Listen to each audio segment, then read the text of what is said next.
Aziz tomoshabinlar, bugungi ma'lumot juda muhim. Chunki u pensionerlar, nafaqa oluvchilar, nogironligi bo'lgan fuqarolar, boquvchisini yo'qotgan oilalar va ularning farzandlariga bevosita tegishli. Ayniqsa iyulgacha kimlarga pul berilishi kerak, kimlar ro'yxatga kiritilishi lozim. Kimlar esa o'z huquqini talab qilmasa, puldan quruq qolib ketishi mumkin. Shu masalani men bugun aniq va oddiy tilda tushuntirib beraman. Videoni oxirigacha ko'ring. Chunki ayrim hollarda odam pulga haqli bo'ladi, lekin hujjatdagi bitta xato, manzil o'zgargani yoki bank kartasi faol emasligi sababli to'lov kechikadi. Hozirning o'zida kanalga obuna bo'ling. Videoga like bosing, chunki bunday ogohlantirishlar ko'p oilalarga juda kerak bo'ladi. Men avvalo masalaning mohiyatini tushuntirib olaman. Ko'pchilik pensionerlar har oy pensiya oladi va shu bilan hammasi avtomatik bo'ladi deb o'ylaydi. Ha, odatda pensiya tizimi avtomatik ishlaydi. Yoshga doir pensiya, nogironlik pensiyasi, boquvchisini yo'qotganlik pensiyasi yoki ijtimoiy nafaqa belgilangan tartibda oyma-oy to'lanadi. Lekin ayrim qo'shimcha to'lovlar, qayta hisob-kitoblar, kompensatsiyalar, bir martalik yordamlar yoki ro'yxat asosida beriladigan mablag'lar bo'yicha vaziyat boshqacha bo'lishi mumkin. Ya'ni odam pensiya olgani bilan qo'shimcha to'lov uchun ala ro'yxatda bor yo'qligi tekshiriladi. Oldin ko'p hollarda pensioner o'zi borib ariza yozishi, tuman pensiya bo'limiga qatnashi, mahalla orqali ma'lumotnoma yig'ishi yoki bankda holatini alohida tasdiqlashi kerak bo'lardi. Ba'zan keksa odam buni bilmasdi. Farzandlari boshqa shaharda bo'lardi. Hujjat muddati o'tgan bo'lardi. Natijada to'lov kechikardi. Endi esa ayrim yo'nalishlarda ma'lumotlar elektron bazalar orqali solishtiriladi. Pensionerning pasport ma'lumoti, yashash manzili, pensiya turi, bank kartasi, vafot etgan yoki etmaganligi, nogironlik muddati, vasiylik holati, mahalla ro'yxatlari va boshqa ma'lumotlar tekshiriladi. Mana shu tekshiruv natijasida yangi ro'yxat shakllantiriladi. Men bu yerda eng muhim narsani alohida aytaman. 1 iyulgacha bo'lgan muddatni beparvo qabul qilmang. Bunday muddatlar odatda hisob-kitobni yakunlash, ro'yxatni tozalash, xato ma'lumotlarni tuzatish, to'lovlarni bank yoki pochta orqali yetkazish uchun qo'yiladi. Agar siz yoki yaqinlaringiz pensiya oluvchi bo'lsa, mening pulim o'zi keladi deb kutib o'tirmasdan o'z holatingizni tekshirtirish kerak. Birinchi navbatda yoshga doir pensiya oluvchilar e'tiborli bo'lishi kerak. Masalan, 63 yoshli otaxon har oy pensiyasini bank kartasiga oladi. Agar unga qo'shimcha to'lov yoki qayta hisoblangan farq puli chiqishi kerak bo'lsa, tizim uni ro'yxatda ko'rsatishi lozim. Lekin bank kartasi bloklangan, muddati tugagan yoki boshqa bankka o'tkazilgan bo'lsa, pul hisoblangan bo'lsa ham amalda tushmay qolishi mumkin. Odam esa menga bermadi deb o'ylaydi. Aslida muammo to'lov kanalida bo'lishi ehtimoli bor.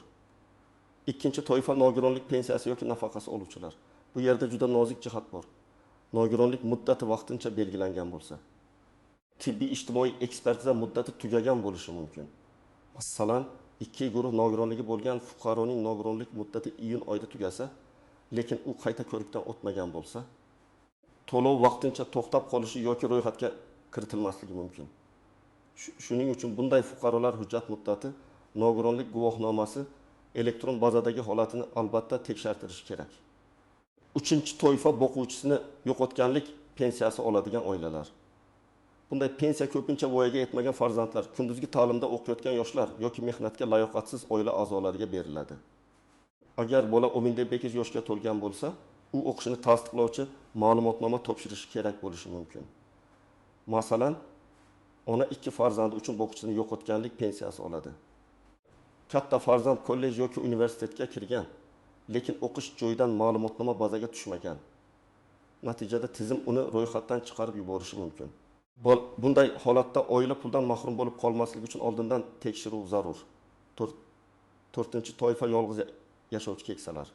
Men ko'p ko'rgan holat, keksa ona yoki ota yolg'iz yashaydi, telefon ishlatmaydi, SMS xabarlarni o'qimaydi, bank kartasi nabrasi olib yuradi. Pul tushgan tushmaganini o'zi bilmaydi. Ba'zan kartaga pul tushadi, lekin pensioner xabarsiz qoladi. Ba'zan esa aksincha pul tushmaydi, lekin hech kim murojaat qilmaydi. Shuning uchun farzandlar, qo'shnilar, mahalla faollari bunday insonlarga yordam berish kerak. Agar sizning pensiyangiz har oy o'z vaqtida tushayotgan bo'lsa, pasportingiz yangilangan, yashash manzilingiz bazada to'g'ri, bank kartangiz faol, nogironlik yoki boshqa asos hujjatlaringiz muddati tugamagan bo'lsa, ortiqcha vahima qilish shart emas. Lekin men baribir bir marta tekshirib qo'yishni maslahat beraman. Chunki ro'yxatga kiritilganlik qo'shimcha hisob-kitob yoki farq puli alohida ko'rilishi mumkin. Ya'ni asosiy pensiya tushgani, qo'shimcha summa ham albatta tushdi degani emas. Agar siz pochta orqali naqd pul olsangiz, pochtachi odatda ro'yxat asosida pul olib keladi. Lekin manzil o'zgargan, uyda bo'lmagan, ishonchnoma muddati tugagan yoki pensioner boshqa joyga vaqtincha ketgan bo'lsa, pul qaytib ketishi mumkin. Bunday holatda davlat bermadi emas, yetkazish jarayonida muammo bo'ldi deyish to'g'riroq bo'ladi. Shu sababli pochta orqali oluvchilar ham o'z tuman pochta bo'limi yoki pensiya jamg'armasi bo'limidan holatni so'rab bilishi kerak. Tasavvur qilaylik, bir pensionerning asosiy pensiyasi 1200 ming so'm. Qayta hisob-kitob natijasida unga taxminan 1000 so'm qo'shimcha chiqdi. Agar bu farq 3 oy uchun hisoblangan bo'lsa, 2 ming so'm bo'ladi. Odam uchun bu kichik puldek tuyulishi mumkin, lekin dori-darmon, kommunal to'lov yoki oziq-ovqat uchun muhim yordam. Agar ro'yxatda xato bo'lsa, shu 2 ming so'm vaqtida tushmaydi. Yana bir misol, 7000 yoshli onaxon pensiyasini kartaga oladi. Uning kartasi muddati iyun oyida tugagan. Pensiya jamg'armasi yoki to'lov tizimi pulni o'tkazishga tayyor, lekin bank hisobida texnik muammo bor. Onaxon esa iyulgacha berilishi kerak edi, nega tushmadi deb xavotir qiladi. Bunday vaziyatda birinchi qadam bankka murojaat qilish, karta holatini tekshirish, keyin pensiya bo'limidan to'lov chiqarilmaganini aniqlash bo'ladi. 3-misol. Boquvchisini yo'qotgan oila 2 bola uchun pensiya oladi. Katta farzand 15 yoshga to'ldi va universitetda kunduzgi ta'limda o'qiyapti. Agar o'qish ma'lumotnomasi vaqtida kiritilmasa, uning ulushi to'xtashi mumkin. Farzandning o'qiyotgani tasdiqlansa, to'lov qayta tiklanadi. Ayrim hollarda o'tgan davr uchun ham hisob-kitob qilinadi. Lekin buning uchun o'zi bilib to'g'rilashadi deb kutmasdan murojaat qilish kerak. 4-misol. Nogironligi bo'lgan fuqaro eng guruh bo'yicha nafaqa oladi. Uning holati doimiy belgilangan bo'lsa, odatda har yili qayta tasdiqlash talab qilinmaydi. Ammo hujjatlarda pasport raqami eski, familiya o'zgargan yoki yashash manzili boshqa bo'lsa, elektron solishtirishda muammo chiqishi mumkin. Natijada to'lov kechikadi. Shuning uchun doimiy nogironlik bo'lsa ham shaxsiy ma'lumotlar to'g'ri turishi shart. Asosiy o'zgarish shundaki, hozir ko'p to'lovlar shunchaki og'zaki ro'yxat bilan emas, elektron ma'lumotlar asosida aniqlanmoqda. Bu yaxshi tomoni bilan adolatli, haqiqatan ham pensiya oluvchi, haqiqatan ham tirik, haqiqatan ham huquqi bor shaxslar aniqlanadi. Lekin ikkinchi tomoni ham bor. Elektron bazada xato bo'lsa, odam real hayotda haqli bo'lsa ham tizimda muammo ko'rinadi. Masalan, pasport yangilangan, lekin pensiya bazasida eski raqam qolgan, yoki yashash joyi boshqa tumanga o'tgan, lekin pensiya ishi ko'chirilmagan, yoki bank hisob raqami yopilgan, lekin yangi hisob ma'lumoti kiritilmagan. Men shuni ko'p takrorlayman. Bugungi tizimda huquqning o'zi yetarli emas. Huquqni tasdiqlovchi ma'lumot ham to'g'ri bo'lishi kerak. Pensionerning ism, familiyasi, tug'ilgan sanasi, joy sashir raqami, pasporti, pensiya turi, bank rekviziti, yashash manzili bir-biriga mos kelmasa, to'lov jarayonida kechikish bo'lishi mumkin. Birinchi nozik jihat ishonchnoma orqali pul olish. Ko'p keksalar pensiyasini farzandi yoki qarindoshi orqali oladi. Agar ishonchnoma muddati tugagan bo'lsa, bank yoki pochta pul bermasligi mumkin. Pensioner buni bilmaydi. Qarindoshi esa hali tushmadi deb o'ylaydi. Aslida pul bor, lekin olish vakolati tugagan bo'ladi. Shuning uchun ishonchnoma muddati albatta tekshirilsin.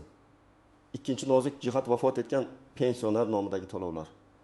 Agar pensioner vafot etsa, bu haqda tegishli organlarga ma'lumot tushadi va to'lovlar to'xtatiladi. Lekin ayrim hollarda vafotidan oldingi davr uchun olinmagan pensiya bo'lishi mumkin. Bunday pulni merosxo'rlar yoki qonuniy huquq egasi belgilangan tartibda talab qilishi mumkin. Buning uchun o'lim haqidagi guvohnoma, qarindoshlikni tasdiqlovchi hujjat, meros yoki tegishli ariza talab qilinadi. Bu masalada har bir holat alohida ko'riladi. 3-nozik jihat chet elga chiqib ketgan pensionerlar. Agar fuqaro uzoq muddat boshqa davlatda bo'lsa, pensiya to'lovi tartibi, tiriklikni tasdiqlash, bank orqali olish yoki ishonchnoma masalalari murakkablashishi mumkin. Shuning uchun chet eldagi pensionerlar konsullik, pensiya jamg'armasi va bank bilan bog'lanib o'z holatini aniqlashtirishi kerak. To'rtinchi nozik jihat qarzdorlik va ushlanmalar. Ayrim pensionerlarning pensiyasidan aliment, sud qarori, kredit bo'yicha ushlanma yoki boshqa majburiy to'lovlar ushlab qolinishi mumkin. Odam menga kam tushdi deydi, lekin aslida to'lovdan bir qismi qonuniy ushlangan bo'ladi.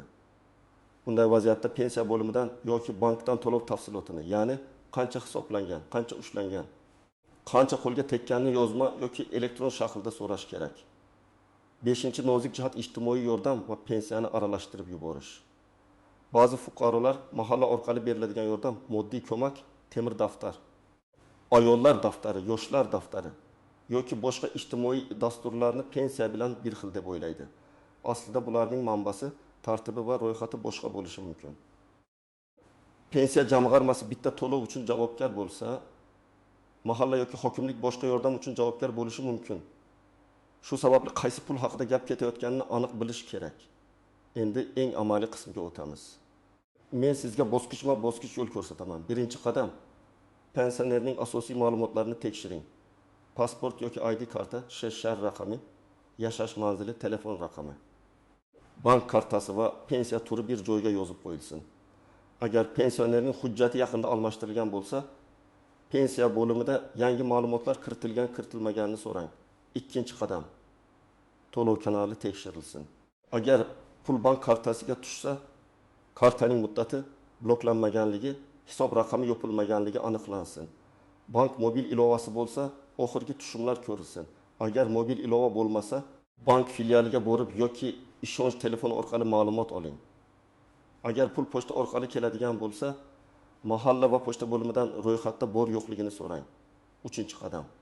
Tuman pensiya jamg'armasi bo'limiga murojaat qiling. Murojaatda aniq yozing. Men falon turdagi pensiya yoki nafaqa olaman. 1 iyulgacha berilishi kerak bo'lgan to'lov yoki qayta hisob-kitob bo'yicha ro'yxatda bor yo'qligimni. Menga hisoblangan summa va to'lov holatini tekshirib berishingizni so'rayman. Og'zaki so'rash ham mumkin, lekin muammo jiddiy bo'lsa, yozma murojaat qiling. Yozma murojaatning foydasi shundaki, javob ham aniq bo'ladi. 4-qadam. Kerakli hujjatlarni oldindan tayyorlang. Odatda pasport yoki ID karta, pensiya guvohnomasi bo'lsa, u bank kartasi yoki hisob raqami, nogironlik bo'yicha hujjat, o'qishni yo'qotganlik bo'yicha hujjat. O'qish joydan ma'lumotnoma, ishonchnoma, yashash manzilini tasdiqlovchi ma'lumot talab qilinishi mumkin. Har bir holatda hammasi kerak bo'lmasligi mumkin, lekin tayyor tursa vaqt yutqazmaysiz. 5-qadam. Agar javobdan norozi bo'lsangiz, yuqori tashkilotga murojaat qiling. Avval tuman bo'limi, keyin viloyat darajasi, zarur bo'lsa tegishli vazirlik yoki yagona interaktiv davlat xizmatlari orqali murojaat qilish mumkin. Murojaatda hissiyot bilan emas, fakt bilan yozing. Qachondan beri pensiya olasiz? Oxirgi to'lov qachon tushgan? Qancha summa tushishi kerak deb o'ylaysiz? Qaysi hujjatlaringiz bor? Qaysi javob sizni qoniqtirmadi? Fakt ko'p bo'lsa, masala tezroq hal bo'ladi. Men farzandlar va nabiralarga alohida murojaat qilaman. Uyda pensioner bo'lsa o'zi biladi deb qo'ymang. Katta yoshdagi insonlar ko'pincha navbatda turishni istamaydi. Hujjat so'rashga uyaladi. Telefon orqali ma'lumot olishni bilmaydi. Siz bir soat vaqt ajratsangiz, ota-onangiz yoki buvingiz, bobongiz bir necha 100 ming so'mni vaqtda olishi mumkin. Ayniqsa dori ichadigan, yolg'iz yashaydigan, nogironligi bo'lgan, ko'zi yaxshi ko'rmaydigan insonlarga yordam bering. Agar pensioner pulni olgan bo'lsa ham summani tekshiring. Masalan, odatda 1 million 500 ming so'm tushirmiga 1 million so'm tushardi. Bu oy 1 million 300 ming so'm tushdi. Darhol vahima qilmang, lekin sababini aniqlang. Ehtimol qarzdorlik ushlangan. Ehtimol oldingi ortiqcha to'lov qaytarilgan. Ehtimol bank komissiyasi yoki boshqa texnik masala bor. Eng to'g'ri yo'l to'lov varaqasi yoki hisob-kitob tafsilotini olish. Agar pensionerga umuman pul tushmagan bo'lsa, 3 ta joydan tekshiring. Bank, pensiya bo'limi, pochta yoki mahalla. Faqat bitta joydan bilmaymiz degan javob eshitib to'xtab qolmang. Chunki to'lov zanjiri bir nechta bo'g'indan iborat. Hisoblash, ro'yxatga kiritish, mablag' ajratish, bankka yuborish, hisobga tushirish yoki naqd yetkazish. Muammo qaysi bo'g'inda ekanini topish kerak. Birinchi xato muddatni o'tkazib yuborish. Iyuldan keyin borarman deyish yaxshi emas. Agar 1 iyulgacha ro'yxat aniqlanayotgan bo'lsa, shu muddatgacha ma'lumotni to'g'rilash foydaliroq. Keyin ham murojaat qilish mumkin bo'ladi. Lekin pul kechikishi qayta hisob-kitob cho'zilishi yoki qo'shimcha tekshiruv talab qilinishi mumkin. Ikkinchi xato hujjat nusxalarini saqlamaslik. Har bir ariza, ma'lumotnoma, bank rekviziti, javob xati nusxasi saqlansin. Agar siz men topshirganman desangiz, lekin qo'lingizda dalil bo'lmasa, isbotlash qiyinlashadi. Eng kamida telefoningizga suratga olib qo'ying. Uchinchi xato norasmiy gaplarga ishon aytdi. Qo'shnim olgan ekan, falon guruhga pul berilar ekan degan gaplar asos bo'lmaydi. Har doim rasmiy manbadan tekshiring. Har bir pensionerning holati alohida pensiya turi, staji, oilaviy vaziyati, nogironlik darajasi. Bank holati, manzili boshqa bo'ladi. 4-xato firibgarlarga ishonish. Agar kimdir pul chiqarib beraman, kartangiz raqamini va SMS kodini ayting desa, bu xavfli. Hech qachon SMS kod, bank paroli, karta PIN kodi, shaxsiy kabinet parolini bermang. Davlat to'lovi yoki pensiya masalasida haqiqiy xodim sizdan SMS kod so'ramaydi. Keksalarni alohida ogohlantiring. Telefon qilgan odam o'zini bank, mahalla yoki pensiya xodimi deb tanishtirsa ham maxfiy kodni aytish mumkin emas. Demak, azizlar, iyulgacha bo'lgan masalada eng muhim vazifa pensionerning ro'yxatda bor yo'qligini, to'lov hisoblangan hisoblanmaganini, bank yoki pochta orqali yetkazish kanalida muammo yo'qligini tekshirish. Kimning hujjati to'g'ri, kartasi faol, manzili aniq, pensiya asosi joyida bo'lsa, odatda xavotir kamroq bo'ladi.